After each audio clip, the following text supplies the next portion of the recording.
बिस्मिल्लाहिर्रहमानिर्रहीम। अस्सलाम वालेकुम नाज़रीन इकराम, आप देख रहे हैं मेरा फेसबुक और यूट्यूब चैनल और मैं हूँ आपका मेज़बान मोहम्मद लतीफ़ आवान। नाज़रीन इकराम, आज़ाद कश्मीर में जो आटे का बहरान है वो गुज़श्ता कई हफ्तों से जारी है और इसी हवाले से आज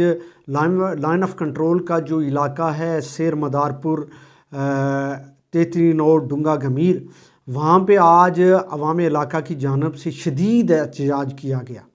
और अभी भी जिस वक्त मैं ये व्लॉग कर रहा हूँ और इसकी रिकॉर्डिंग कर रहा हूँ तो उस वक्त भी जो है वो एहतजाज जारी है। इंतज़ामिया भी वहाँ पहुँच चुकी है और वहाँ पे मुज़ाकरात जारी हैं इंतज़ामिया और मुज़ाहिरीन के दरमियान। लेकिन सूरत हाल ये है कि आज़ाद कश्मीर में आटे की एलोकेशन को क्यों कम किया गया, इस पे आज हम बात करेंगे। और साथ ही साथ जो साबिक़ वज़ीर आज़म हैं सरदार अब्दुल क़य्यूम खान नियाज़ी,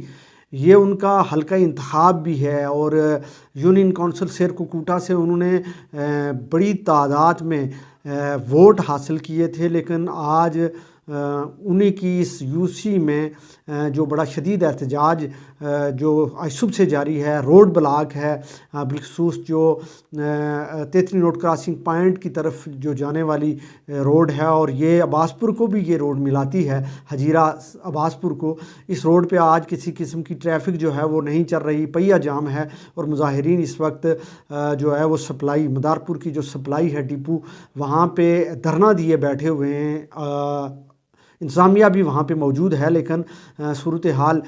इस वक्त ये है कि अगर ये मुज़ाकरात नाकाम होते हैं तो मुज़ाहिरीन जो है वो LOC की तरफ मार्च करेंगे और उनका ये कहना है कि हम जो है वो लाइन ऑफ कंट्रोल जो है वो क्रॉस करेंगे, इसलिए कि अब यहाँ पे अगर हमें सहूलतें नहीं दी जाती तो फिर लाइन ऑफ कंट्रोल से चंद कदम के फासले पे इंडियन ऑक्यूपाइड कश्मीर है, जहाँ पे आटा इंतहाई सस्ते दामों जो है वो मिल भी रहा है और भारी जो है वो बड़ी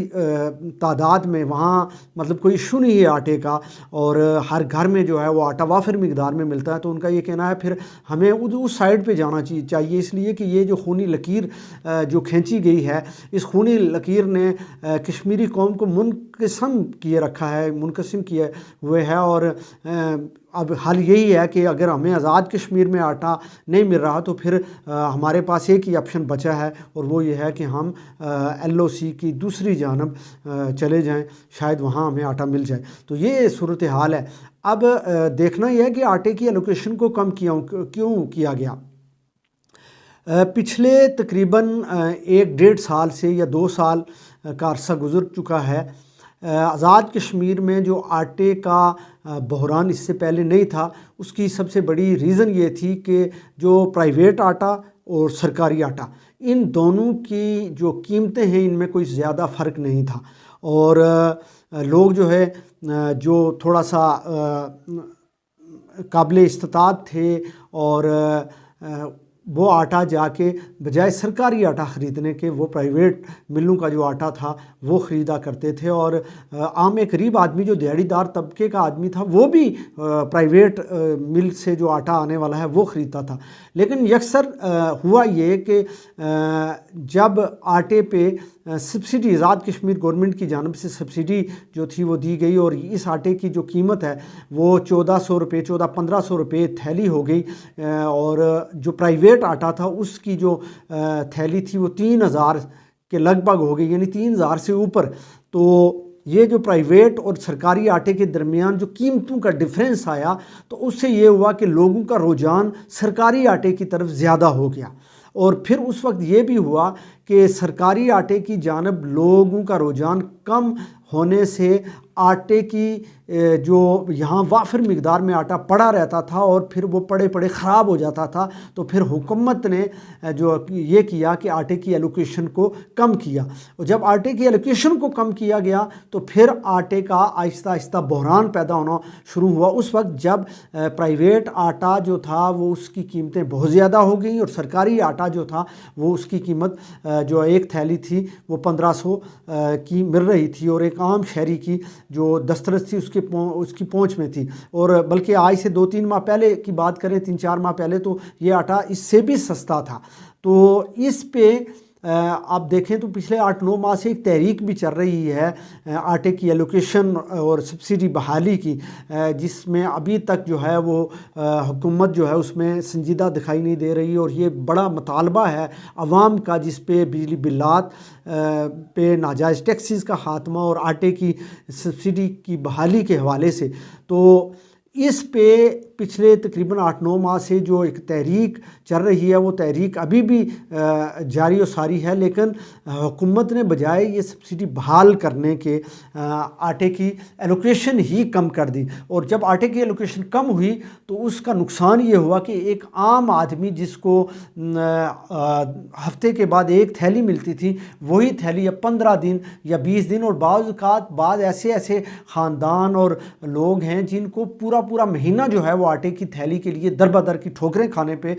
मजबूर किया जाता है, और वो बेचारे दर बदर की ठोकरें खाते हैं। तो इस से तंग आके आज जब लाइन ऑफ कंट्रोल का ये इलाका शेर मदारपुर जो सप्लाई डिपो वहाँ कायम है, वहाँ पे इस वक्त आवाम की एक बड़ी तादाद मौजूद है जो धरना दिए हुए बैठे हुए हैं। और उनका ये कहना है कि जब तक आटे की एलोकेशन को बढ़ाया नहीं जाता, इसलिए कि ये जो सप्लाई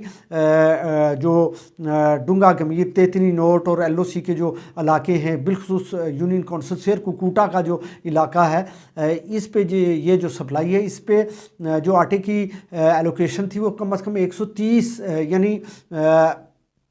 हर हफ्ते जो है वो 130 टन आटा जो है वो आता था, लेकिन उसको अब कम करके तकरीबन 100 से भी कम हो चुका है उसकी जो एलोकेशन है। तो अब जब इतना बड़ा गैप आ गया तो फिर आवाम के लिए मुश्किलात तो बढ़ेंगी। और मुश्किलात ये हुई कि लोग जो है वो आटे के लिए दर बदर की ठोकरें खाने पे मजबूर हुए, और आज मजबूरन वो सड़कों पे आए। इस वक्त एहतजाज जारी है। और